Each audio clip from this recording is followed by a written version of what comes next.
Anyone who plays video games can see that first-person shooters are arguably one of the fastest-growing game genres. It's a genre filled with a short history, groundbreaking games, but a promising future. First-person shooters allow the player to experience their world through the character's eyes, and more often than not feature weapons, usually firearms, to interact with the world. Since their inception, first-person shooters have climbed in popularity, adopted new technology, and revolutionized the way games are played. The first game credited with making first-person shooters popular is Wolfenstein 3D. At this time, most games were restricted to a two-dimensional environment and limited player movement within that world. The first truly 3D game produced was Ultima Underworld: The Stygian Abyss, which was released by Blue Sky Productions but never quite caught on the way Wolfenstein did. Wolfenstein 3D, released in 1992 by ID Software, was extremely popular among computer gamers and broke the ground for first-person shooters. It featured a three-dimensional environment and 3 access points of movement. Like most modern first-person shooters, players interacted with their world by killing enemies with firearms. Players explored a three-dimensional world through corridors and hallways in search of Nazi enemies. Wolfenstein maintained high sales until 1993 when ID Software released Doom. Doom in many ways resembled its predecessor, except that the concept of elevation was introduced, and that players could ascend stairs and even ride elevators. As first-person shooters advanced, games like Doom and Quake gave way to photorealistic worlds and lifelike intelligent computer enemies.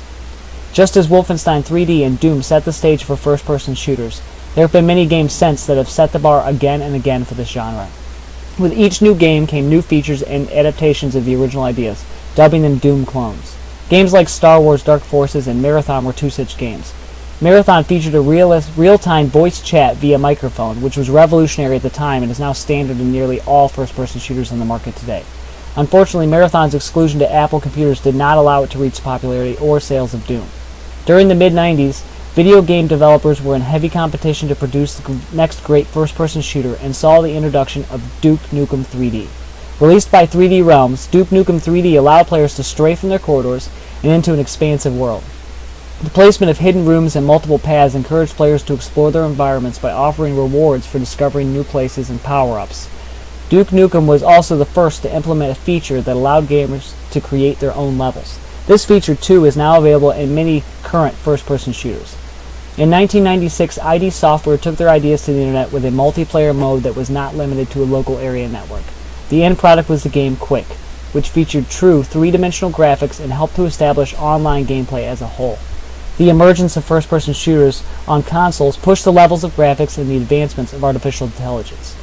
The years to follow would show more in-depth stories and introductions to tactical games such as Rainbow Six, SOCOM, Call of Duty, as well as historical games like Medal of Honor. PCs were once the mainstay of first-person shooters until the jump to consoles in the mid-90s. The improvements of processors to run games as effectively as PCs, and even the advancements of game controls, made first-person shooters on consoles an amazing success. The popularity of console games quickly outpaced PCs.